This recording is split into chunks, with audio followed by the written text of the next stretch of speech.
Olá pessoal, bem-vindos a mais um Cult Pop, né? Neste caso, Doc. E você deve achar estranha essa abertura que eu fiz agora, né? Porque na verdade o Cult Pop eu vou falar um pouco de tudo que eu gosto, né? De cultura pop, de um modo geral.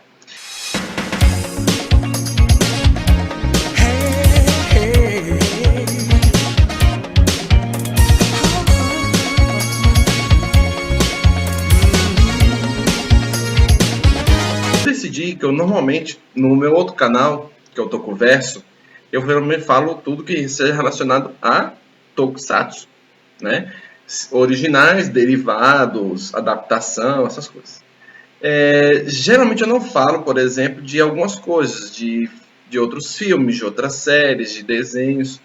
Então eu decidi, para começar os meus docs pelo Cult Pop, eu escolhi uma animação. Aí eu falei, poxa vida, mas qual animação? Tem tantas animações que eu gosto, né? Então eu fui fazer uma análise, ver quais são as animações que eu mais assisti, que eu mais curtia, né? E foi bem complicado escolher uma. Mas depois eu refleti pensando da seguinte forma: qual é a animação que me conquistou primeiro, né? Eu até poderia falar da Hanna-Barbera, de um modo geral, fazer um vídeo exclusivo da Hanna. Eu estou pensando que, na verdade, meu primeiro contato com desenho são os desenhos da Hanna-Barbera. Mas eu falei, não, mas eu não quero bem um desenho, eu quero um anime, né? Eu vou me focar mais numa produção oriental. Qual foi o meu primeiro anime? O primeiro que eu dei assim de cara, gostei, me apaixonei, me encantei pelo anime. Teve alguns, tá? Um deles, quer dizer, eu selecionei mais ou menos uns 5, mas eu vou falar apenas de um dos 5 que eu selecionei lá para análise, né? Cavaleiro do Zodíaco, gostei. Shurato, que é do mesmo nível ali, né? Tem Dragon Ball Z. Naruto, mais ou menos, né? Aí eu falei, mas... Porque o Naruto, na verdade, foi o último, né? Eu nunca concluí o Naruto, para quem não sabe, né? Eu nunca terminei de assistir Naruto. Um dia, quem sabe, eu crio coragem e assisto, né? Mas eu não assisti ele todo. Assisti só umas partes, eu fui me perdendo na história e desisti de assistir o Naruto. Já Cavaleiro do Zodíaco, não. Cavaleiro do Zodíaco assisti todo, Shurato assisti todo e Dragon Ball Z também, né? Menos essa última leva agora, que eu não assisti ainda. Só quando tiver um tempinho eu vou ver se eu paro para dar uma assistida, né? Nessa nova geração. Que para mim aquela anterior, quando fechou, para mim encerrou, sabe? GT. O que viesse depois não me importava, porque eu acho que até GT tava uma coisa mais coesa, né? Mas um anime que me conquistou em tudo, né? Porque a maior parte desses animes são muito bons, tem uma história legal, mas tem alguma coisa que geralmente me incomoda um pouco. Mas o que eu selecionei para esse quinto anime que eu ainda não falei, eu gostei dele no contexto geral, de abertura, música, história, personagens. E muita gente não sabe que esse anime influenciou todos os outros 4. Esse anime é Yu Yu Hakusho, que é... Corre, corre da cidade grande, tanta gente passa, estou só. O vento sopra pelo campo e traz uma lembrança sua, estou só. Já nem sei dizer qual destes lugares me dói mais, mas sem me decidir, porque cresci, sou forte, estou pronto a lutar. Corre, corre da cidade grande, tanta gente passa, estou só. O vento sopra pelo campo e traz uma lembrança sua, estou só. Já nem sei dizer qual destes lugares me dói mais, mas sem me decidir, porque cresci, sou forte, estou pronto a lutar. Inclusive é o que está no título da descrição aí, né? O anime, na verdade, ele foi produzido, feito nessa época exatamente, Cavaleiro do Zodíaco, e os personagens inspiraram personagens desses outros animes que eu citei, né? Foram algumas inspirações que saíram do Yu Yu Hakusho. Yu Yu Hakusho, de um resumo mais geral, é uma série de um detetive sobrenatural, certo?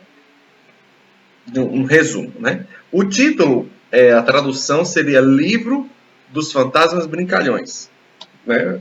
Já que ele se deriva de um mangá, certo? A ideia era essa, foi derivado de um mangá, eles mantiveram o nome, porque não ia fazer muita diferença, né? Ou na verdade poderia também ser histórias de fantasma, as histórias do fantasma brincalhão, se for na versão televisiva, né? A versão do anime. Na versão do mangá fica Livro dos Fantasmas Brincalhões. O personagem central é Uramesh, Yuzuki Uramesh, né? A gente bota o sobrenome, né? Só para o pessoal chama muito de Uramesh, mas é Yuzuki Uramesh, que é o nome completo, nome e sobrenome. Ele é considerado detetive sobrenatural, muito semelhante, inclusive, em algumas atitudes e a apresentação dele lembra um pouco do Bruce Lee, de propósito, tá? Ele teve algumas coisas que aconteceram durante a série que são interessantes. Você tem o plano celestial, na verdade, se divide em 4 planos, tá? Plano que eu estou falando é o ambiente ao qual se ambienta o filme e a série, que tem um filme do Yu Yu Hakusho, tá? No filme ele esclarece melhor essa divisão. Então você tem o plano terreno, que é o plano dos homens, tem o plano subterrâneo e o plano celestial e o plano infernal, que é outra coisa, que é o do filme, tá? Inclusive. No plano celestial você tem a Botan, que no caso aqui representa o anjo da morte, não a morte em si, mas o anjo da morte. Temos o Koema, né, que inclusive usa um JR aqui na testa, Júnior, certo? Que ele é filho do senhor Ema, Kaiô, certo? Aqui eles meio que têm uma representação de Deus Pai e Deus Filho, tá? Para quem não entendeu.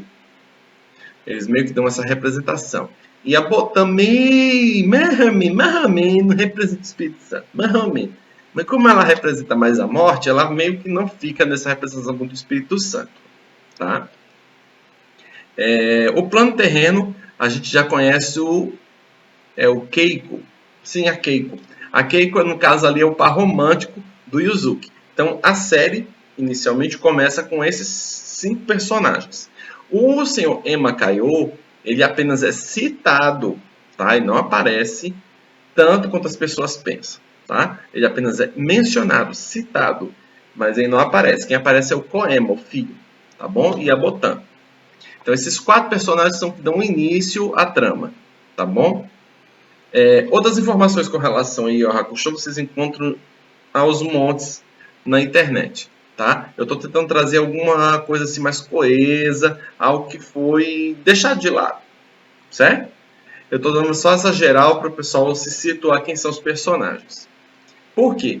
A escolha dos personagens e as influências, digamos assim, né? No que eles foram influenciados, né? A Keiko é um personagem simples.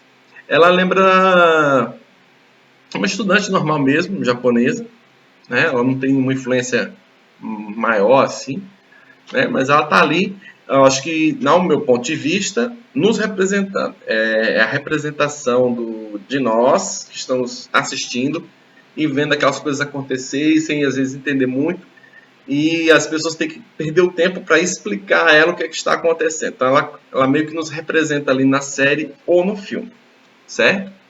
Ele tem amigos e rivais também, certo? O Yuzuki Uramesh. Tá? O primeiro a aparecer nessa trama é o Quabra. Né? O Quabra, na verdade, ele é meio que amigo e rival, né, ao mesmo tempo.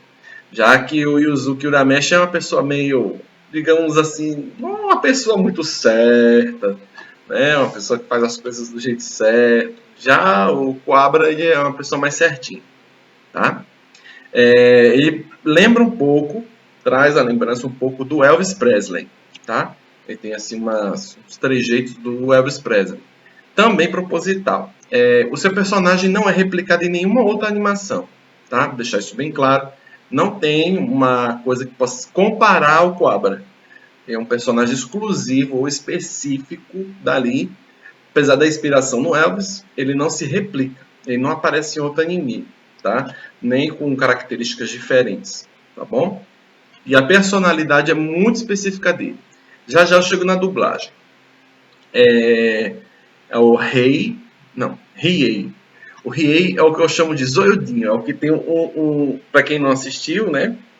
Lembrando que isso aqui não é bem um spoiler. Já faz 28 anos esse anime. Então não me venha com spoiler. Quem não assistiu, procure no YouTube para assistir. Ele tem um olhinho aqui sobre a testa. A sua personalidade é muito parecida com a do Vegeta, tá? De Dragon Ball Z. Não sei se é de propósito, se não é, mas ele tem essa característica aí. Lembra muito o Vegeta, tá bom? Faltou alguém aqui ainda. Deixa eu dar uma corrigida aqui. Tá faltando, sim. É porque o texto é bem extenso. Pronto. Ele é um pouco Vegeta, certo? Aí temos aqui o Kurama, certo? Já o Kurama, ele é um personagem que lembra muito o Cavaleiro de Andrômeda, do Cavaleiro do Zodíaco, tá? Questão de personalidade, até de feição física, parece muito. O que muda é a cor do cabelo, que lá o personagem tem o cabelo verde, mas a armadura rosa, e aqui do lado de cá ele tem a cabelo cor de rosa, e a roupa dele altera um pouco. Às vezes fica uma roupa de monge, digamos, né? Monge samurai, ou um traje rosa, todo rosa, certo? Não se sabe ao certo se ele é um personagem homossexual ou heterossexual. Isso fica no ar. Mas se subentende que ele é um personagem homossexual, tá? Já que ele tem duas versões de si mesmo, né? Ele tem uma versão mais obscura e uma versão mais humana, tá? Quem for assistir a série vai entender o que eu estou falando. A Sensei do Urameshi, que aparece depois, no decorrer da série, é a Kenkai, certo? Que, por sinal, é mulher, certo? Ela lembra um pouco o mestre Yoda, né, de Star Wars, o mestre Splinter de Tartarugas Ninja, tem um pouco dos dois, e também um pouco do mestre Miyagi de Karate Kid, tá? E falando em Yoda é homenageado na animação. Lá no finalzinho da animação tem um personagem com as características físicas e o mesmo nome do Yoda, de propósito.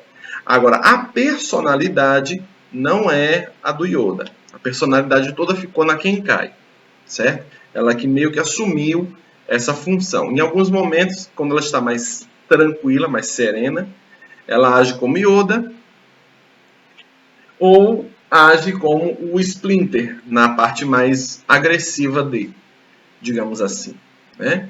E o Miyagi na parte de bom humor. Então ela pega um pouquinho da personalidade desses três personagens e é o que se cria a Kenkai, né? Que é a mentora do Urameshi.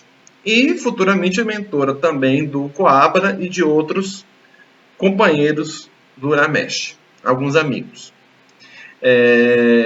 Inimigos mais famosos. Temos os irmãos Toguro, que é uma coisa engraçada. Quando na série você vai ver falar muito dos irmãos Toguro ou do Toguro, você até fica um pouco confuso, porque você não sabe de qual Toguro que ele está falando, né? Aí alguns dizem que eles são definidos como Toguro Ing e Toguro Yang. Ing e Yang. O Toguro Ing é o fortão, é o maior bombadão, é o Ing. E o Yang, que é o magrinho mais baixinho, certo? Então essa é a divisão dos Toguros para que as pessoas facilitem o entendimento, porque esse erro aconteceu na dublagem, tá? Na versão japonesa não sei se tem as definições, mas na versão portuguesa não tem, na versão brasileira, tá? A diferença, só é Toguro, né? Eles não botam lá uma coisa muito específica. Inclusive o Toguro Ing, que é o grandão, ele é inspirado em Arnold Schwarzenegger, é uma homenagem a Arnold Schwarzenegger, tá? E o Ing Ang, e o Ang, o Toguro Ang, é uma homenagem ao Coringa do Batman. Inclusive, ele age como o Coringa do Heath Ledger, aquele que fica rindo, como desesperado, como não houvesse amanhã. Tá? Ele lembra um pouco daquele Coringa ali do Heath Ledger, do último, do atual, certo? Ele lembra um pouco essa parte mais macabra, assim, do Coringa, tá bom? Apesar que o pessoal, mas não ficou bom, mas se você ver o desenho, você vai entender que acho que o Heath Ledger quis tirar o Coringa daquele personagem. Porque ele realmente lembrava muito Coringa. Vocês vão assistir, vocês vão entender, tá? A série se divide em etapas, certo?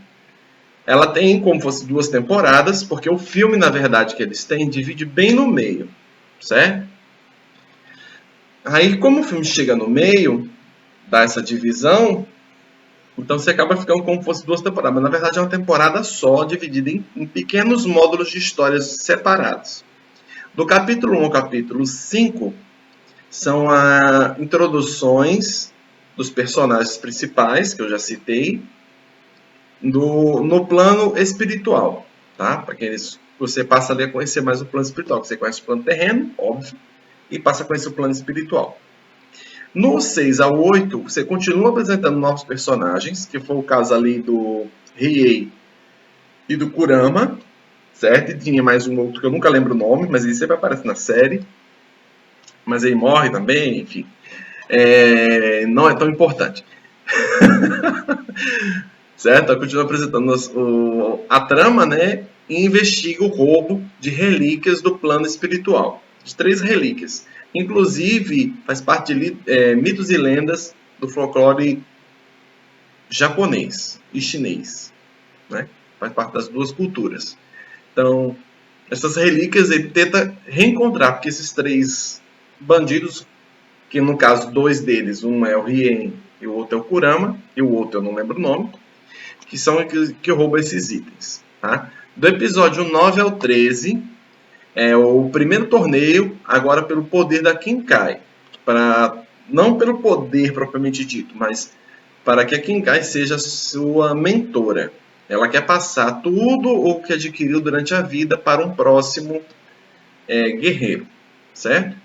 Do episódio 14 a 21, temos o desafio ao mundo do além, certo? Onde aparecem 4 guerreiros que equivalem a 4 elementares, certo?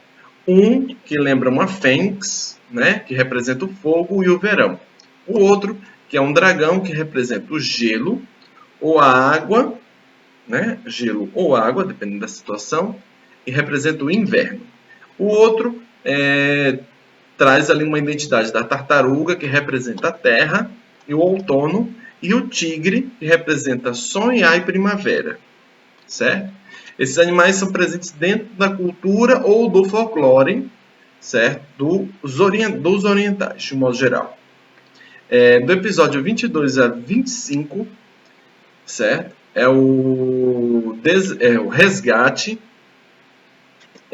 da irmã do Riei, certo? Depois eles têm passado por essa prova, que essa prova com os 4 elementares foi uma prova para testar suas habilidades, sua qualificação, para continuarem como detetives no plano espiritual, certo? Que já tinha, no caso o Yuzuki já estava, né?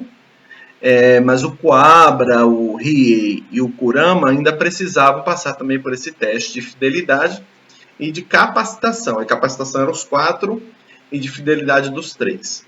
O Coabra, diferente do Riei e do Kurama, o Riei e o Kurama já são do plano subterrâneo. Tá? Já o Kurama, o Coabra, ele já tem uma sexto sentido, digamos assim, mais apurado. Por essa razão ele conseguia ver, sentir essas coisas do plano espiritual com mais facilidade. Não se sabe exatamente o que aconteceu com ele para ele adquirir essas habilidades, mas tanto ele quanto a irmã adquiriram.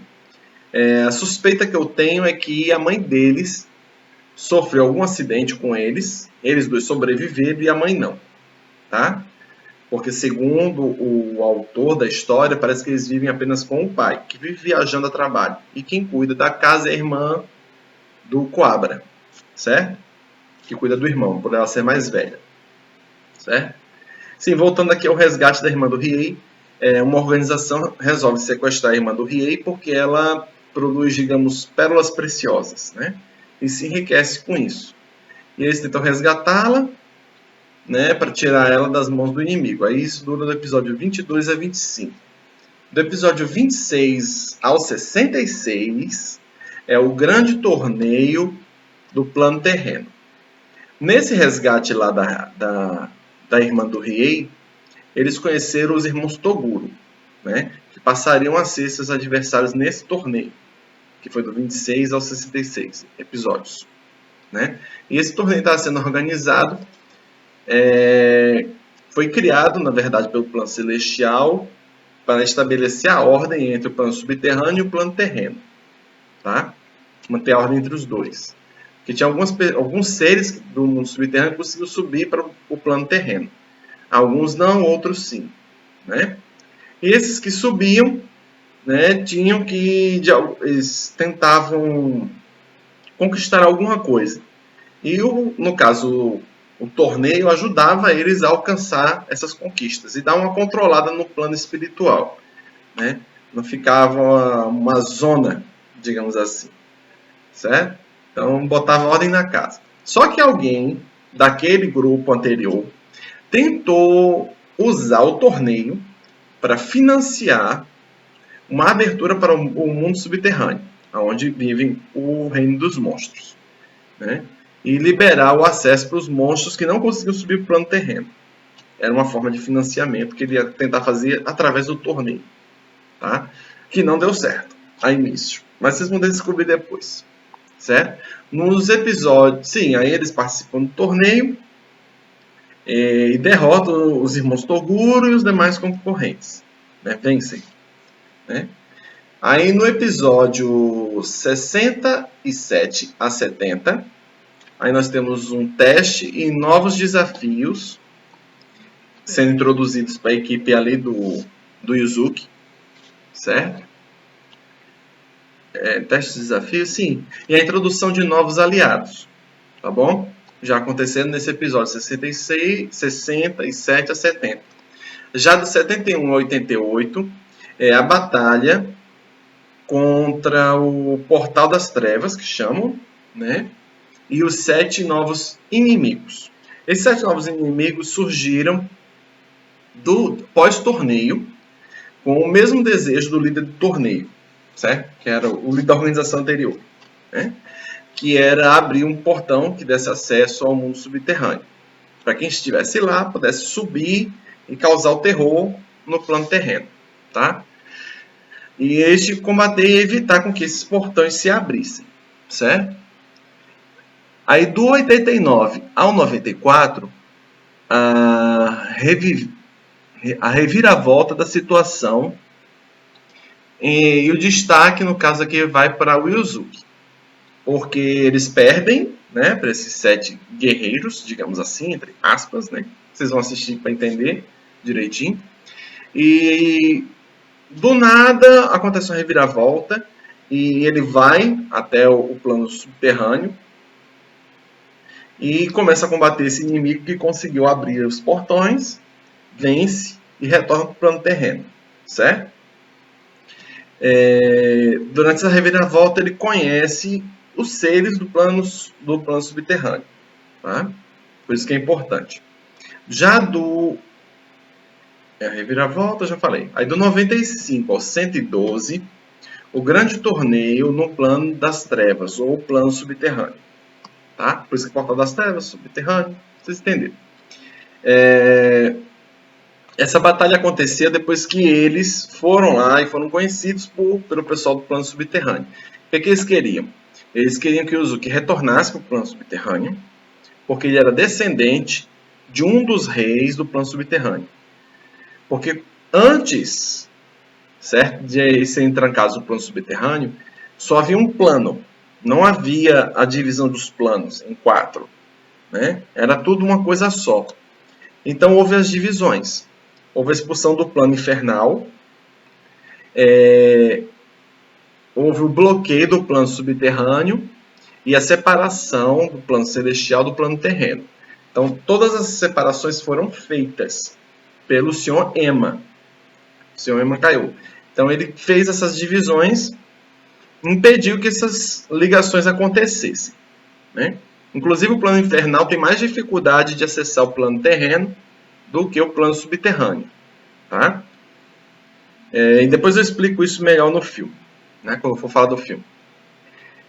Mas aí aqui, nesse caso do torneio, o seu descendente morre lá no plano subterrâneo, ele assume o trono, e para propor na verdade, um duelo pelo trono de todo o plano subterrâneo.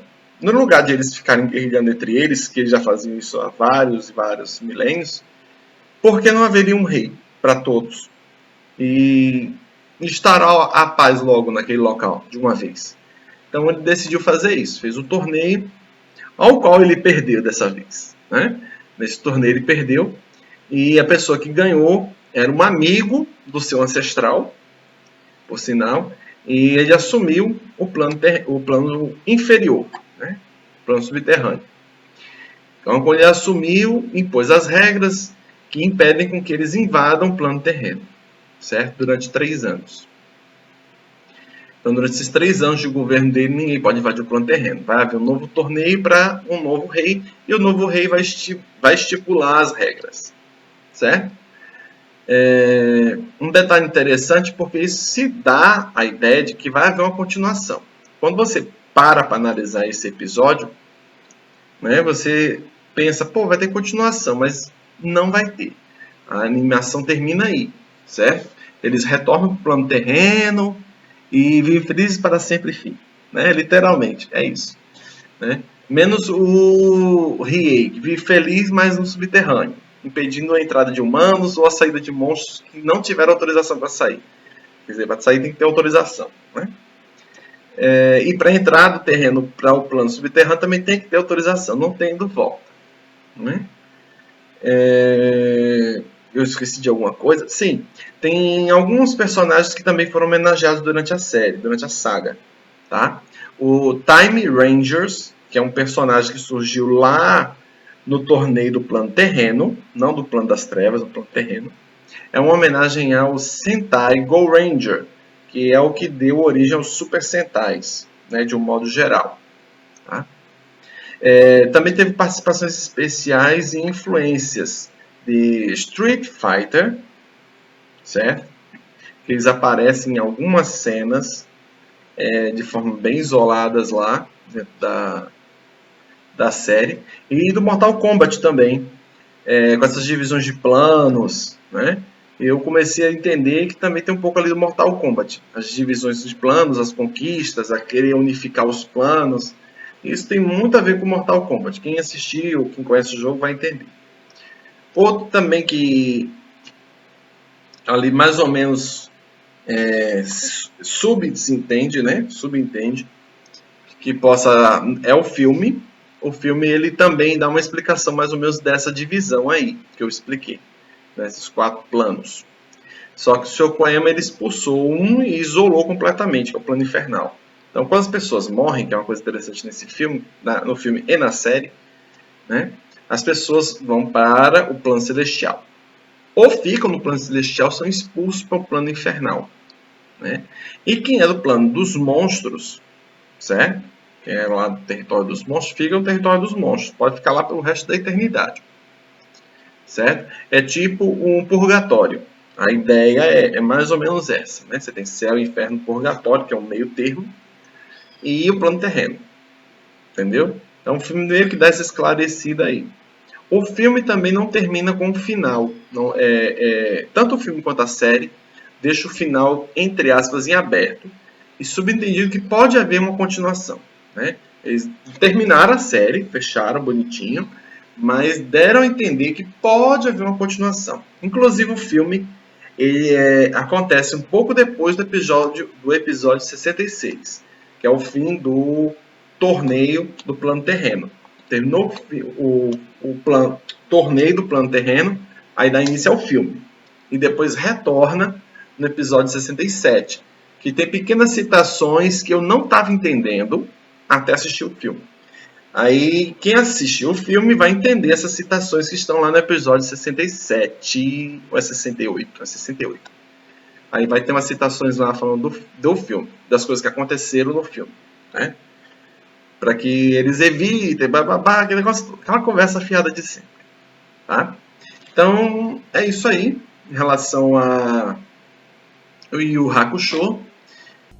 Eu fico louco e a energia e o poder vão crescer e bate de repente um desejo latente em romper limites e sonhar. Eu fico louco, mas um sorriso me faz entender, saber por quê. Alguém esquece a dor e encontra no amor a força pra poder dizer arigato gozaimasu. Eu fico louco e a energia e o poder vão crescer e bate de repente um desejo latente em romper limites e sonhar. Eu fico louco, mas um sorriso me faz entender, saber por quê. Alguém esquece a dor e encontra no amor a força pra poder dizer arigato gozaimasu.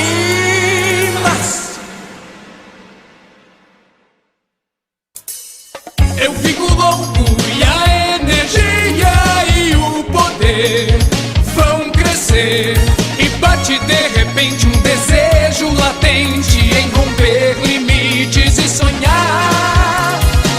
Eu fico louco, mas um sorriso me faz entender, saber por quê. Alguém esquece a dor e encontra no amor a força pra poder dizer arigato gozaimasu. O resto do conteúdo que vocês quiserem saber sobre o anime tem disponível aos montes no YouTube. Isso aqui é só um resumo mais geral. Eu gosto, como eu já disse, por causa das aberturas que são incríveis. A música é incrível, a história também é sensacional. Não vou me aprofundar, porque senão o vídeo vai ficar muito mais longo do que já está, né? Mas espero que vocês tenham curtido, gostado. Deem aquele likezinho. Não se esqueça de se inscrever, de compartilhar. Deixe suas perguntas, suas opiniões aqui embaixo, certo? Não se esqueça de se inscrever no canal se você não é inscrito e apertar no sininho para receber as nossas notificações e que a força esteja com vocês. Quando a tarde cai, o medo se desfaz. Lá fora a chuva vai molhando o chão, fazendo a vida recomeçar. Assim que o sol voltar, a luz enfim brilhar, vai ficar pra sempre em nossos corações. Nada vai ser como antes. Eu ainda não achei um fechamento, vocês acreditam?